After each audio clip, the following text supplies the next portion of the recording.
Nation news India channel में आपका हार्दिक स्वागत है। आज हम कश्मीरी गेट और हमारे बीच ऐसी शख्सियत हैं कि ना आपकी मोहताज नहीं है। आए दिन कर्मचारियों के लिए रोड पर रहकर उनकी हर बात को मानने के लिए अधिकारियों को, सरकार को घेरा जाता है। हमारे बीच में हैं विजय कुमार शर्मा जी। विजय कुमार शर्मा जी, ओपीएस का क्या मसला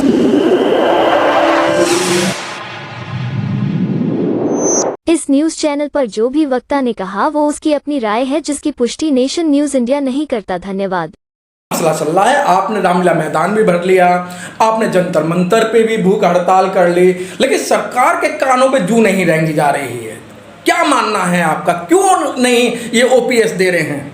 देखिए, ओपीएस का अभी आपको बताएं कि महाराष्ट्र में अभी जो इनका वित्तीय जो लेखा जोखा प्रस्तुत किया उसमें 50% इन्होंने मान लिया है और राज्य सरकार को अध्यादेश भी जारी हो गया है जी।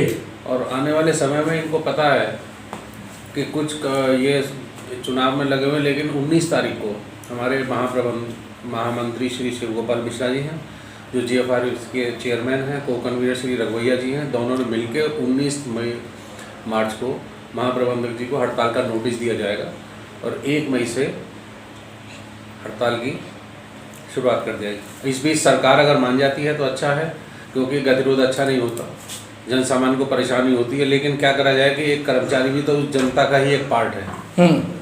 तो शर्मा जी, क्या लगता है, आप ऐसा क्या मांग रहे हैं सरकार से जो भयभीत हो रही है? और सरकार इतनी भयभीत हो रही है कि रेलवे कर्मचारियों की जहां बात आती है वो शांत, ऐसा लगता है जैसे सांप सूंघ गया हो सरकार को। और रेल मंत्री बार बार कह रहे हैं कि हम रेल को प्राइवेट नहीं करेंगे, लेकिन आज भी 75% रेल जो प्राइवेट हाथों में जा चुकी है। बिल्कुल, ये इनकी नीति है, कहते कुछ हैं करते कुछ हैं, और इसी का विरोध करती है All India Railway Men's federation.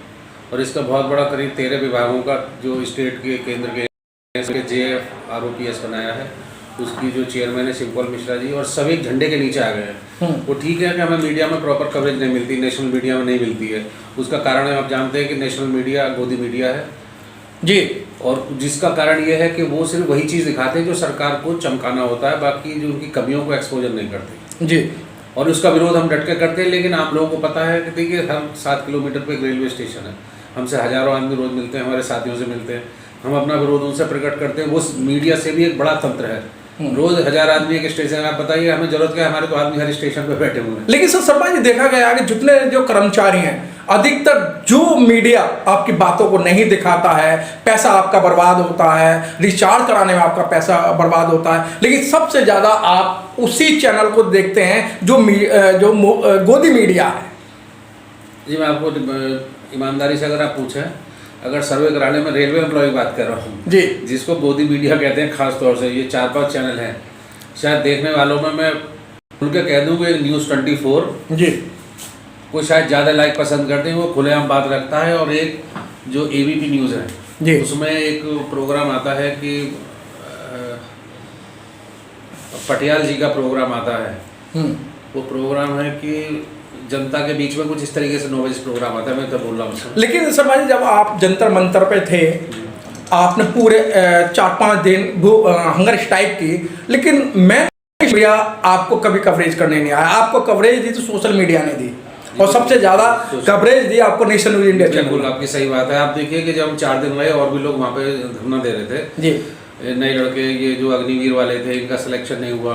बहुत सारे लोग प्रदेशों से आ रहे थे, पूरे ऑल ओवर इंडिया से, कोई कवरेज नहीं थी। उनको इंस्ट्रक्शन दिया हुआ है। अब या तो वो किस तरीके से सरकार के ही लोग हैं जो दिखाना नहीं चाहते, वो सिर्फ सरकार के मुहूर्तों को, उद्घाटनों को दिखाना चाहते हैं, बाकी जनता की समस्या से कोई लेना देना नहीं है। लेकिन जनता समझ रही है, और हम तो ये चाहते हैं कि 19 मार्च से लेकर 1 मई के बीच में सरकार के कानों की बात खुल जाए। ये हम लोगों को कहते हैं कि प्राइवेट देके इतना खर्चा हो जाएगा जी। खर्चा तो आप ये बताइए, जैसा एक छोटा 150 रुपये में 1 महीने का रिचार्ज होता है, और एक MP को मिलते हैं साल में कोई 1 महीने का 35,000 लाख रुपए का हिसाब बनता है 5 साल में आप लगाना। लेकिन शर्मा जी, तो आप बात गलत कह रहे हैं।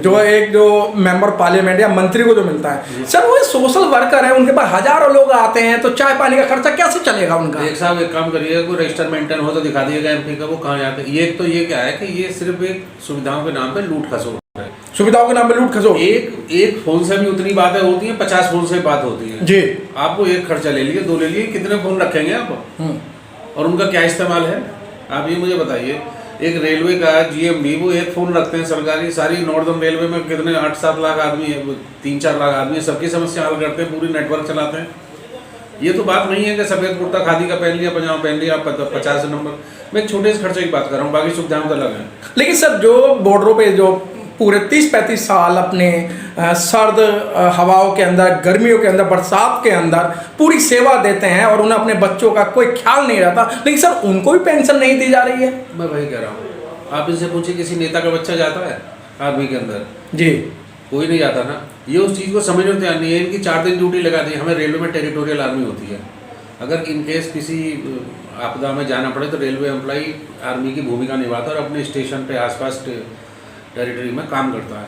नेताओं को भी कर दिया जाएगा। इनकी 5 साल जो है ना, नेता बनने से पहले ये भी आर्मी के बॉर्डर की सुख सुविधाएं जरा जाए वहाँ पे, ये घिसे खाना पहुँचाए, पानी पिलाए, कुछ नहीं कर सकते, बंदूक उठा नहीं सकते, तो मालूम पड़ जाएगा इनको सब। क्या कहीं आँखें बंद करे, बेरोजगारी है, आज आर्मी में भी जा रहे हैं हम, नौकरी ऐसी जगह जा रहे हैं कि जहाँ पानी पीने को नहीं मिलता। हमने जम्मू कश्मीर सेक्शन में काम किया साहब, पानी पीने जाते थे तो 10 किलोमीटर पानी नहीं मिलता था दूर दूर तक। हमने वो भी टाइम देखा है। समझ कोविड टाइम में भी आपने रेल का पहिया बंद नहीं होने दिया, आपने बड़े पैमाने पे आपने जनता की सेवा की।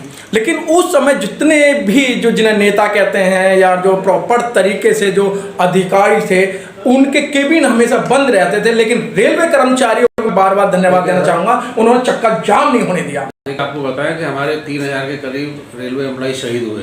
ड्राइवर गार्डों ने ऑक्सीजन की सप्लाई कर दी, वरना क्या आलम होता है ये भगवान ही मालिक है, या जो जिंदा बैठे हैं उनको पता है। ये ऑक्सीजन का जो क्राइसिस हुआ, 3 दिन के अंदर लाखों गाड़ियाँ, हज़ारों गाड़ियाँ चली और पूरे ट्रक के ट्रक लोड करके पहुँचा दिए हॉस्पिटलों में इधर उधर, कि ऑक्सीजन का जो हल्ला मचा था। तो रेल कर्मचारी जान देने से भी नहीं हटता, काम करने से भी नहीं हटता, और जब बात उसकी हक की आ जाए ना तो चुप बेशक बैठा रहता है। लेकिन जो जरूरत पड़ती है, 74 का एक नमूना लोगों के सामने है। कुछ निकल गए, कुछ रह गए, कुछ नौकरी छूटे, लेकिन आखिर वो बोनस की लड़ाई थी, बोनस लेके ही माने।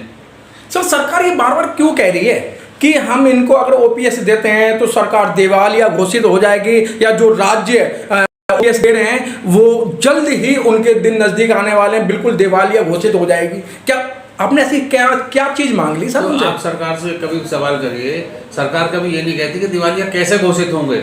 मैं कह दूँगा साहब मेरी बात मत मानो, ये पागल डिक्लेयर कर देंगे मुझे। मैं पागल क्यों हूँ? मैं अपने काम के लिए, अपनी मांग के लिए पागल हूँ। लोग मेरी बात में, लोग भीड़ इकट्ठी हो रही है, जंतर मंतर पे आदमी आ रहे हैं हमारी बात, लेकिन ये नहीं बताएंगे, ये कमियां ये सिर्फ नुकसान बताते हैं। ये करने की इच्छा नहीं। पूंजीपतियों को 16 लाख करोड़ का कर्जा माफ कर देंगे, बैंक एनपीए हो जाते हैं। कर्मचारियों को देने में क्या मुसीबत है? किसान आते हैं उनको रोक देते हैं। ये किसान मजदूरों की बहुत विरोधी सरकार है। ये किसी चीज़ को जो है फ्रेमवर्क की उद्योगपतियों को प्यार से बैठाते हैं, उनके साथ चाय पीते हैं, केक खाते हैं, और इनको बुरे लगते हैं साहब किसान और एम्प्लॉय ये ठीक ठाक रहे हैं, अपने हक की मांग करें, इनको 2 पैसे मिले या बढ़े आगे।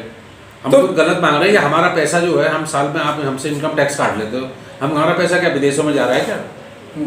ये दुनिया भर की बात करते हैं। अरे कहाँ गया उसका वो पैसा जो स्विट्जरलैंड के बैंकों में रखा हुआ था, आज तक नहीं, 10 साल में निकला, लिस्ट भी नहीं निकली। सर काला धन वापस हाथ हो गया सर। 15 लाख रुपए खाते में दे दिए, किसानों का सब ऋण माफ कर दिया, 2 करोड़ नौकरियां दे दी, और क्या सब वही तो काला धन था। उसमें ऋण माफ किया उद्योगपतियों का। विजय माल लेके गया, बहुत सारे नीरव मोदी, आपको क्या राम लोगों को इनसे लेना नहीं है, सरकार की आँख खुले, लेकिन सब जानते हैं।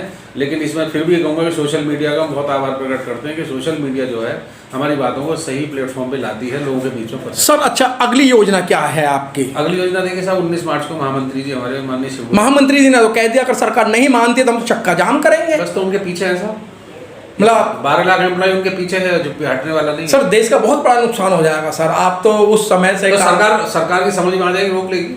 सरकार में बड़े बुद्धिजीवी बैठे हुए हैं, नजर हमारी हर बातों पर रखे हुए हैं वो। लेकिन सर अंधभक्त आज भी कहते हैं कि जो हमारे जो पीएम मोदी जी हैं बहुत बढ़िया काम कर रहे हैं और 20 रिकॉर्ड कायम कर रहे हैं। वो अंधभक्त जो है ना, पिछले 10 साल से जो 20-22 साल के अंधभक्त बने थे, आज 10 साल में 35 साल के हो गए हैं। तो नौकरी नहीं मिलेगी, अगले साल वही गिराएंगे इनको, वही इनको रास्ता दिखा देंगे। जब रोटी पेट में नहीं होगी और चलने के शरीर में जान नहीं होगी। अभी तो 500 रुपये और कुछ मिल जाते हैं, रैली शुरू में भागते हैं, मैं ज़्यादा नहीं कहूँगा, और सब समझते हैं, आप भी, मैं भी जानता हूँ कि अंधभक्त क्या है कि एक ये पाले हुए वो हैं, पाले हुए, ये डेडिकेटेड नहीं है, ये सिर्फ अपना समय देख रहे हैं, मौके की बात को कर रहे हैं। लेकिन एक स्थिति आदमी की जब 40-50 पर पहुंचता है, उसको सहारा नहीं होता कोई, तब वो कहता है मैंने कहाँ अपना जीवन बर्बाद कर दिया अंधभक्ति में। तो ये अंधभक्ति भी टूटेगी, हर समय टूटेगी। बहुत बहुत धन्यवाद सर, आपने बहुत अच्छी बात कही कि अब रेलवे कर्मचारी नहीं मानेगा और रेलवे कर्मचारियों ने ठान लिया है कि चक्का जाम होगा। और महामंत्री शिव गोपाल मिश्रा जी ने ललकार दिया है इस समय, या तो हमारी ओपीएस वापस करो वरना बोर्ड की चोट 2024 में मजबूत होगी। धन्यवाद सर, बहुत बहुत।